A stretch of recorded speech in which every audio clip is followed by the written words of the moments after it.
नमस्कार। आज हम बात कर रहे हैं शॉन मेंडिस के बारे में। उनका वो 2 साल का ब्रेक और फिर नए एल्बम शॉन के साथ उनकी वापसी। हाँ, और हमारे पास इसके लिए जे शेट्टी पॉडकास्ट पर उनका एक काफी डिटेल्ड इंटरव्यू है।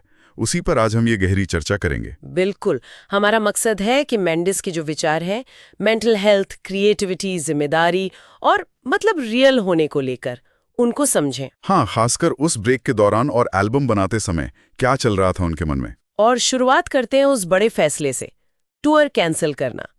उन्होंने कहा ये सबसे कठिन और सबसे बड़ा फैसला था। बड़ा अजीब कॉम्बिनेशन है ना? हाँ बिल्कुल, और यही विरोधाभास शायद पूरी कहानी कहता है। इंटरव्यू में वो बताते हैं कि प्रेशर बहुत ज्यादा था, एक ब्रेकिंग पॉइंट आ गया था। और ये सिर्फ उनका अपना स्ट्रेस नहीं था, वो जो टीम थी उनकी करीब 100 लोग, उनको लगा कि वो उन सबको निराश कर रहे हैं। ये बोझ बहुत भारी था। सोच सकती हूँ, मतलब अपनी पूरी पहचान ही शायद काम से जुड़ी थी। एग्जैक्टली उन्होंने खुद कहा कि जैसे सारे अंडे एक ही टोकरी में डाल दिए हों, और तब उन्हें एहसास हुआ कि नहीं, लाइफ में बैलेंस चाहिए, कुछ और भी होना चाहिए। तो टूर कैंसिल करना हालांकि मुश्किल था, एक तरह से मौका बन गया खुद को जानने का। बिल्कुल, अनजाने में ही सही, पर एक रास्ता खुल गया। पर वो रास्ता आसान नहीं था। उन्होंने चिंता, डिप्रेशन की बात की, वो जिसे कहते हैं एक आम सा अंधेरा या अकेलापन।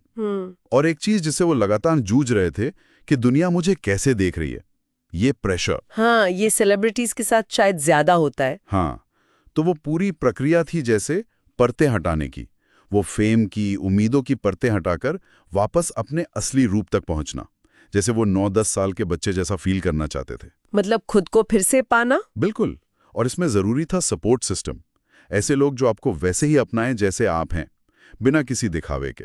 और उन्होंने ये भी सीखा कि मदद लेना, प्यार कबूल करना ठीक है, मतलब किसी पर झुकना, जैसा उन्होंने कहा। हाँ, जो अक्सर मुश्किल होता है, खासकर जब आप हमेशा देने वाले रहे हों। उनका गाना हैवी इसी बारे में है। अच्छा। और ये पूरी जर्नी का निचोड़ था, सेल्फ एक्सेप्टेंस, खुद को गहराई से स्वीकार करना। और ये जो कच्ची भावनाएं थीं, चिंता, डर, क्या ये उनके संगीत में भी आईं? हाँ बिल्कुल, बल्कि यही उनके नए एल्बम की नींव बनी। उन्होंने पाया कि जो मुश्किल भावनाएं होती हैं, वही अक्सर सबसे साफ सच होती हैं, और वही गानों के लिए बेस्ट मटेरियल है। तो एल्बम शॉन इसी सफर को दिखाता है। हाँ, उन्होंने उसे सहज और सच्चा कहा, और नाम भी शॉन, बस कोई तामझाम नहीं, जैसे वो परतें हट चुकी हैं। उसमें एक गाना है हार्ट ऑफ गोल्ड, वो किसी दोस्त की डेथ के बारे में है, काफी सालों बाद उस दुख को प्रोसेस करने के बारे में। हाँ, ये दिखाता है कि दुख कई बार दबा रह जाता है, खासकर जब जिंदगी तेज चल रही हो।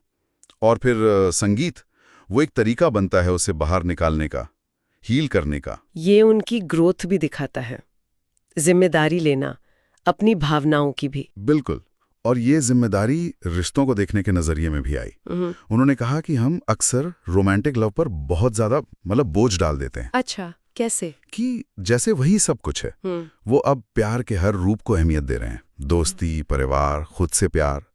और वो जो बीच के पल होते हैं ना, रोजमर्रा की छोटी चीजें, उनको एंजॉय करना सीख रहे हैं। कैमिला के बेलो के साथ उनके रिश्ते पे भी बात हुई, वो तो काफी पब्लिक था। हाँ, उन्होंने बताया कि कैसे वो उसे प्रोटेक्ट करते थे, कुछ तरीके बताए, जैसे बहुत ज्यादा ईमानदारी, ओवर कम्युनिकेशन, आपसी सम्मान और पब्लिक शोर से दूरी बनाना। ये जरूरी है शायद। हाँ, और ये भी कि प्यार होना और कंपैटिबल होना, ये दो अलग चीजें हो सकती हैं कभी कभी। तो कुल मिलाकर शॉन मेंडिस की ये कहानी सिर्फ एक ब्रेक की कहानी नहीं है। नहीं, बिल्कुल नहीं। ये दिखाती है कि कैसे वल्नरेबल होना, असली होना, क्रिएटिविटी और पर्सनल ग्रोथ, ये सब जुड़े हुए हैं। और कैसे सबसे मुश्किल फैसले ही शायद सबसे बड़े बदलाव लाते हैं। हाँ, सेल्फ एक्सेप्टेंस, बैलेंस, यही शायद कुंजी है। और ये हमें एक सवाल के साथ छोड़ जाता है, जैसा मेंडिस ने महसूस किया, क्या जिंदगी में थोड़ी बेचैनी, थोड़ी अनिश्चितता को गले लगाने से ही असलियत और क्रिएटिविटी का कोई गहरा रास्ता खुलता है सबके लिए, चाहे उनका रास्ता कुछ भी हो।